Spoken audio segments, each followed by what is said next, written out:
Hello everyone, welcome back to my YouTube channel Jaju classes. आज मैं आपके लिए लेकर आया हूँ डी फार्मा सेकेंड ईयर वालों के लिए फार्माकोलॉजी का important topics. As you know that आपके एग्जाम्स जून में आने वाले हैं और एक फार्माकोलॉजी एक ऐसा सब्जेक्ट जिसमें स्टूडेंट को सबसे ज़्यादा डर लगता है और सबसे ज़्यादा अगर हम रिकॉर्ड चेक करें तो सबसे ज़्यादा बैक वाला सब्जेक्ट फार्माकोलॉजी है।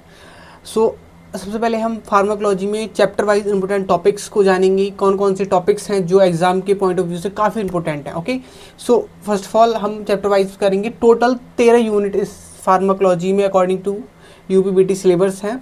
ओके, सो सबसे पहली यूनिट के बारे में हम बात करेंगे। सबसे पहली यूनिट है हमारी जनरल फार्माकोलॉजी। अक्सर स्टूडेंट क्या करते हैं, वो फर्स्ट यूनिट को स्किप कर देते हैं। पहली यूनिट इतनी ज़्यादा इंपॉर्टेंट है, अगर आप पहली यूनिट को नहीं पढ़ोगे तो आगे आने वाले किसी भी क्लासिफिकेशन को आप समझने में बहुत ही डिफ़िकल्टी होगी और इस यूनिट से अच्छे खासे क्वेश्चन पूछे जाते हैं।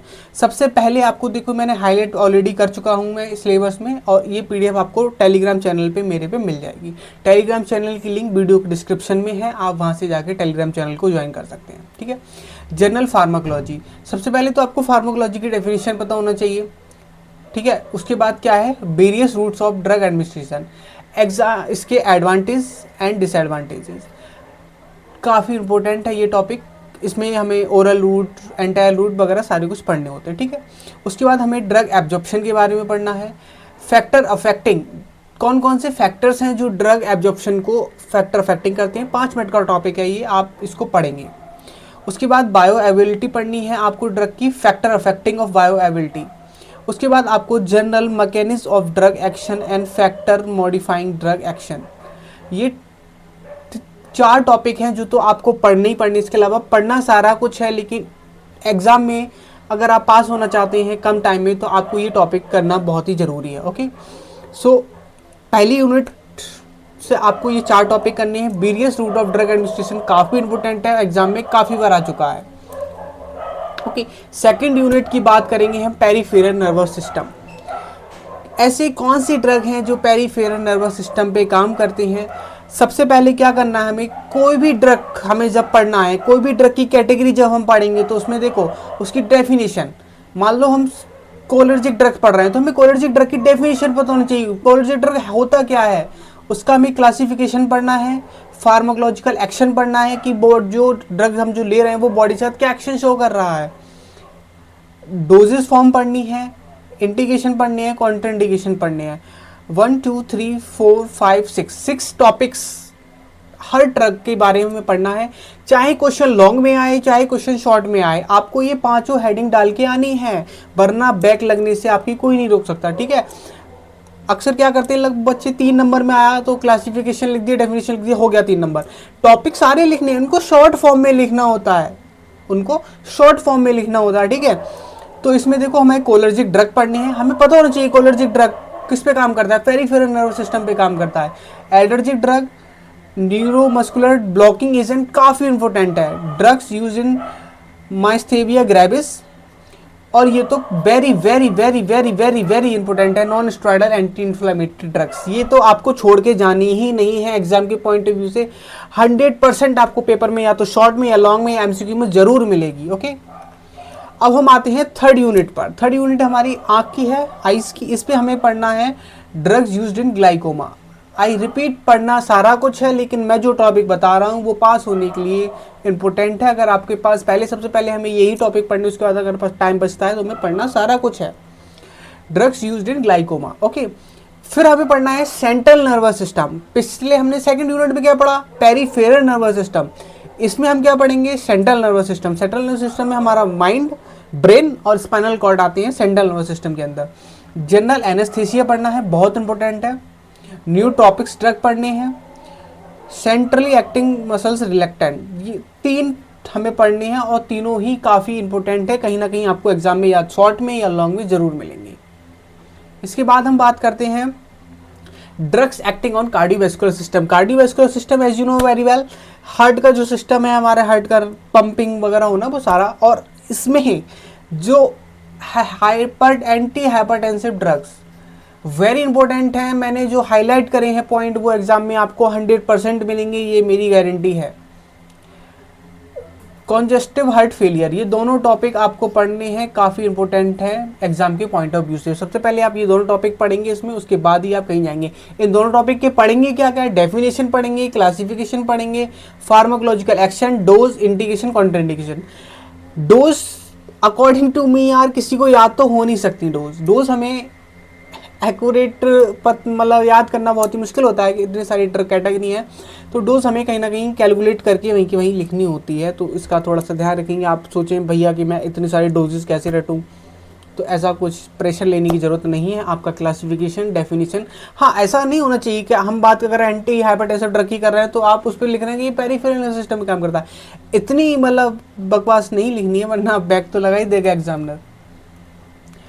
अगली हमारी टॉपिक छठी यूनिट टॉपिक है drugs acting on blood and blood forming organs. इसमें 3 टॉपिक बहुत ही इंपॉर्टेंट हैं, हीमोटॉपिक्स ड्रग, एंटीकोगुलेंट, एंटीप्लेटलेट्स।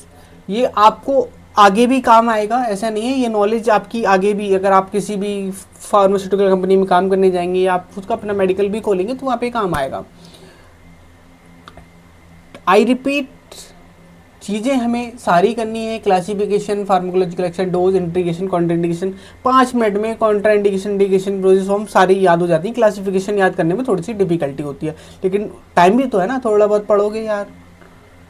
और 7 यूनिट है हमारी, 7 यूनिट में एक्सपेक्टोरेंट पढ़ना है और म्यूकोलाइटिक एजेंट पढ़ने हैं। एक्सपेक्टोरेंट क्या होते हैं, हमारे जो मतलब बलगम जो हमें कफिंग वगैरह बनती है उसको रिमूव आउट करने का जो काम करते हैं वो हमारे एक्सपेक्टोरेंट होते हैं। जो ब्रोंकियल्स को डायलेट करने का काम करते हैं उनको ब्रोंकोडाइलेटर्स बोलते हैं। इतना सिंपल है।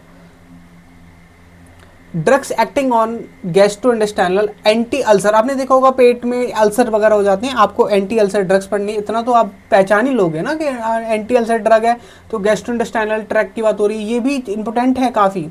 लैक्सेटिव्स एंड परगेटिव्स, ये भी दोनों चीज़ें आपको पढ़नी है, ठीक है।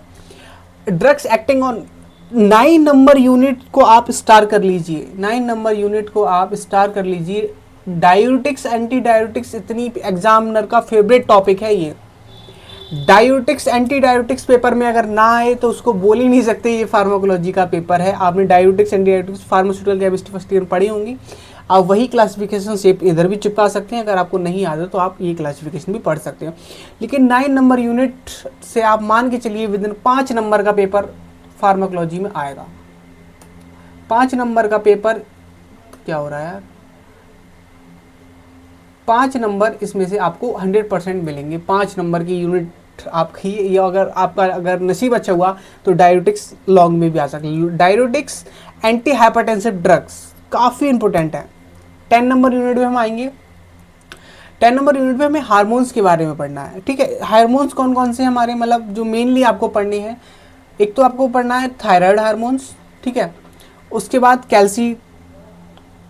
कैल्सिट्रॉल, विटामिन डी वाला आपको पढ़ना है। इंसुलिन पढ़ना है, इंसुलिन काफ़ी इंपॉर्टेंट है, ठीक है बच्चे। इंसुलिन और एक थायराइड हार्मोन्स, ये काफ़ी इंपॉर्टेंट है। विटामिन डी भी इंपॉर्टेंट है। ओरल हाइपोग्लाइसेमिक एजेंट, इस पर क्या होता है ना, शॉर्ट नोट्स आ जाते हैं कभी कभी। शॉर्ट नोट्स यहाँ पे लिख लेना आप, शॉर्ट नोट्स, क्या हो रहा है यार, शॉर्ट नोट्स आ जाते हैं, ठीक है। और कॉर्टिकोस्टेरॉइड, आपने देख फार्माकोलॉजी में पढ़ा होगा कि हम मतलब कॉर्टिकोस्टेरॉइड वगैरह देते हैं, कोई सिस्टम वगैरह हमारी बॉडी का अच्छे से वर्क नहीं कर रहा तो उसके बारे में आपको पढ़ना है, ठीक है बच्चे।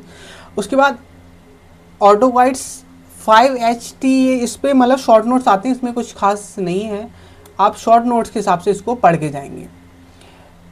कीमोथेरेपिक एजेंट, कीमोथेरेपिक एजेंट में आपको क्या पढ़ना है, anti malarial, anti neoplastic. Anti neoplastic आपने फार्मास्यूटिकल केमिस्ट्री के लास्ट चैप्टर पढ़ा होगा, वही चीज़ सेम चिपकानी है।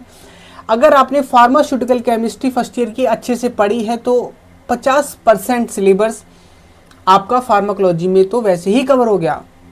एंटी फंगल एजेंट भी उसमें थे, एंटी वायरल भी थे, अमीनो ग्लाइकोसाइड्स, पेनिसिलिन, ये सारी चीज़ें आपको पढ़ के जानी है। क्लासिफिकेशन, डोजेस फॉर्म, इनके अच्छे से पढ़ के जाने हैं। बायोलॉजिकल्स कभी कभी शॉर्ट नोट्स में आ जाता है 3 नंबर में बायोलॉजिकल्स, वरना ये इसमें कुछ भी नहीं है। मैं आपको इसकी एक वीडियो भी बना के दे दूंगा, ओके, नो प्रॉब्लम। आपका कोई भी डाउट है आप कमेंट सेशन में लिख सकते हैं। अगर आपको कोई स्पेशल डाउट है तो आप मेरे इंस्टाग्राम चैनल पे आपको डाउट दे सकते हैं। Thank you for watching this video. I hope इस वीडियो को देखने के बाद आपको क्लियर हो गया होगा कि फार्माकोलॉजी में आपको कौन कौन से टॉपिक्स पढ़ने हैं, किन कौन टॉपिक्स से पेपर पिछले साल आ चुका है, और मैं 1-2 पेपर का एनालिसिस भी आपको यूट्यूब पे कराऊंगा, जिससे कि आपको क्लियर हो जाए कि हाँ सर जो बता रहे हैं वही आएगा। ये फुल्ली मेरा गारंटी है। अगर आप ये चीज़ें करके गए तो आपका पेपर बहुत ही अच्छा होगा। Thank you for watching this lecture.